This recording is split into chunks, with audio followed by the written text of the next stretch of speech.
నేను ఒక్క రీతిగా దేవుడు మనతో మాట్లాడుతూ ఉన్నాడు. ఈ దినం దేవుడు మనతో ఏం మాట్లాడినాడో దేవుడు నేర్చుకున్నాం. లూకాసు వార్త 1:28 వస్తుంది. అందరం కలిసి చదువుకున్నాం. ఆ దూత లోపలికి వచ్చి ఆమెను చూచి, దయాప్రాప్తురాలా, నీకు శుభము, ప్రభువు నీకు తోడై ఉన్నాడని చెప్పను. చాలా ఇక్కడ ఏంటి? దయాప్రాప్తురాలా, నీకు శుభము, ప్రభువు నీకు తోడై ఉన్నాడని చెప్తాను. మనం చెప్పుకున్నాము ఏమని? దూత ఆమెతో మాట్లాడిన దయ గురించి నేర్చుకున్నాం, శుభము గురించి నేర్చుకుంటా వచ్చాం. ఇప్పుడు ప్రభువు నీకు తోడై ఉన్నాడని నేర్చుకున్నాం. అందుకే ఇప్పుడు పాట అక్కడ దేవుడు మనకి తోడై ఉన్నాడని నేర్చుకున్నాం. అయితే దేవుడు ఎలా తోడై ఉన్నాడో పాటలోనే మనకు తెలిసింది కదా. ఎంతో మందికి దేవుడు అలా తోడై ఉన్నాడు. అయితే దేవుడు మాట్లాడుతూ ఉన్నాడు. 66వ వచనంలో కూడా ఉంది. అదే అధ్యాయంలో లోకాల్లోనే 66లో ఉంది. ప్రభు హస్తం అతనికి తోడైంది. దేవుడు ఎలా తోడైనాడా? ఆయన హస్తం ఉంచి తోడైతున్నాడు. అందువల్ల ఎలా ఉన్నారు? అందరు మనసులో ఏమనుకుంటున్నారు? ఈ బిడ్డ ఎలాంటి వాడను అంటే దేవుడు తోడైన యొక్క బిడ్డలు గొప్పవాడిగా, అందరూ ఆశ్చర్యపడే విధంగా, అందరూ దేవుని గణపరిచే విధంగా ఉంటారని దేవుడు ఇక్కడ తెలియపరుస్తున్నాడు. అందుకే దేవుడు తోడైనాడు అంటున్నాడు. యెషయా 41:10 కూడా అంటున్నాడు ఏమని? దేవుడు నీకు తోడైనాడు. చూడండి, యెషయా 41:10 చూస్తే, యెషయా 41:10 బూదిగంధముల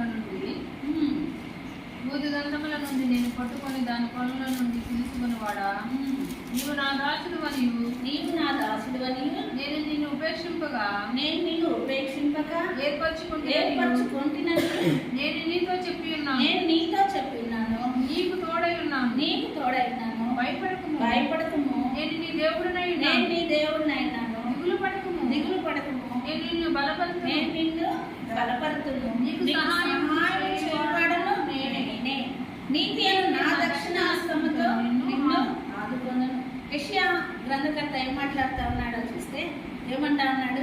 నేను నీతో చెప్తున్నాను, నీకు తోడైనానని. ఎవరు చెప్తున్నారన్న? దేవుడే చెప్తున్నాడు. అంటే ఆ దినాన దేవుడు యెషయా గ్రంథకర్తతో చెప్పినట్టు, ఆ దినాన మరియమ్మతో లూకాసు వార్త 1:28 దేవుడి దూత ఏం చెప్తున్నది? మరియమ్మతో ఏమంటుంది? మరియా, భయపడకము, ప్రభువు నీకు తోడై ఉంటున్నాడని చెప్తున్నట్లు. అవునా? ఆ దేవుడు తోడై ఉన్నందువల్ల ఆ బిడ్డ ఎలా ఉంటాడో అని జనులు ఆశ్చర్యపడే విధంగా ఆ దినాన్ని అనుకున్నట్లు ఈ దినాన్ని కూడా దేవుడు మనతో ఏం మాట్లాడుతూ ఉన్నాడు? నేను తోడైనాను, భయపడకము, ప్రభువు నీకు తోడైనాను అని చెప్తా ఉన్నాడు. అందుకే ఎలా తోడైతున్నా అంటున్నాడు? నేను నీతో చెప్తున్నాను కదా, నువ్వు ఎందుకు భయపడతావు? నేను నీకు తోడైనాను. ఎందుకు నువ్వు దిగులు పడతావు? నేను నీకు తోడైనాను. ఎందుకు కృంగిపోతావు? నేను నీకు తోడైనాను. ఒకవేళ 2024 సంవత్సరం నుంచి ఇప్పటి వరకు ఒకవేళ ఏదైనా శ్రమలో ఉంటే, ఏదైనా కృంగిపోతా అంటే, ఈ సంవత్సరం అంతా నాకు వేదనే, ఈ సంవత్సరం అంతా నాకు కృంగుదలే, నాకు కన్నీరే, అనారోగ్యమే, లేకపోతే ఆర్థిక ఇబ్బందులే నన్ను కృంగదీస్తూ ఉన్నాయి అని కృంగిపోతుంటే, దేవుడు ఈ సంవత్సరాంతంలో మనతో మాట్లాడుతున్నాడు ఏమని? నేను నీకు తోడైనాను. ఎలా తోడైనా? భయపడుతున్నామ్మా, నేను నీ దేవుడిని అయినాను. ఏమంటున్నాడు? నేను నీకు దేవుడిని అయినాను కాబట్టి నువ్వు భయపడద్దు. ఎందుకు దేవుడిని అయినాను అంటున్నాడు? దేవుడు అనేవాడు ఎలాంటి వాడు అనుకుంటున్నాము? ఆయన సర్వశక్తిమంతుడు, ఆయన గొప్పవాడు, సమస్తము సాధ్యం చేసే దేవుడు. అందుకని ఆయన గొప్పవాడు కాబట్టి నేను దేవుడు కావాలి. అదే అన్నదమ్ములైనా, బంధువులైనా, స్నేహితులైనా, భర్త అయినా, వాళ్ళ ప్రేమ ఎలాంటిది? కొద్ది కాలం. ఆ కొద్ది కాలమే కాబట్టి దేవుడు ఏమంటున్నాడు? నేను వాళ్ళందరినీ కాదు, కానీ నేను నీ దేవుడిని అయినాను, నీకు తోడైనాను. అంతేకాదు ఏమంటా ఉన్నాడు? దిగులు పడకము, నేను నిన్ను. దిగులు పడుతున్నావా? విచారంగా ఉన్నావా? కృంగిపోతున్నావా? నాకు ఇంకా నా జీవితం ఇంతే అని కృంగిపోతా ఉన్నావా? నిరాశ పడుతున్నావా? అందుకే ఏమంటున్నాడు? నేను నీకు తోడైనాడు, భయపడను.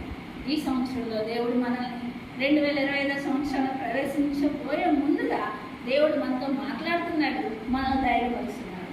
నిరాశ చెందుతున్నావేమో, కృంగిపోతున్నావేమో, ఒకవేళ అధైర్యపడుతున్నావేమో, లేకపోతే నిర్లక్ష్యంగా ఉంటున్నామేమో. ఒకవేళ ఏమవుతుంది, నేను ఎంత ప్రార్థన చేసినా ఇంతే అని చెప్పి ఒకవేళ ప్రార్థనకు దూరపోతున్నామేమో. ఒకవేళ దేవుని ఇంటికి వస్తూ కూడా దేవుని ఆశీర్వాదాలు నేను పొందలేకపోతున్నానని, దేవుని ఆశీర్వాదాలకు దూరం అవుతున్నాయని నిరాశపడుతున్నావేమో. కానీ దేవుడు బైబిల్లో ఇచ్చిన ఆశీర్వాదాలన్నీ నీ కొరికే సిద్ధపరిచేది. ఇవన్నీ నువ్వు పొందాలంటే ఏమంటా ఉన్నాడు, నేను నీకు తోడై ఉంటానంటున్నాడు. అయితే దేవుడు తోడై ఉన్నానంటున్న దేవుడు ఇక్కడలోనే 44:25 అధ్యాయంలో 2 వచ్చింది అంటాడు చూడండి. 44 అధ్యాయము 44 అధ్యాయంలోనే చూడండి వాటి రెండవ వచనం. నిన్ను సృష్టించి గర్భంలో నిన్ను నిర్మించి నీకు సహాయం చేయవాడైన యెహోవా ఇలాగ సెలవిచ్చుచున్నాడు, నా సేవకుడకు యాకోబు నేను ఏర్పరచుకున్న యెషూరును భయపడకు. ఏమంటున్నాడు? భయపడకు, నేను నీకు తోడైనా. ఎందుకు తోడైనాను అంటున్నాడు? నిన్ను సృష్టించింది నేనయ్యా, నిన్ను నిర్మించింది నేను. అవును కదా, నిన్ను ఈ భూమి మీద నిర్మింప చేసిన వాడు నేను.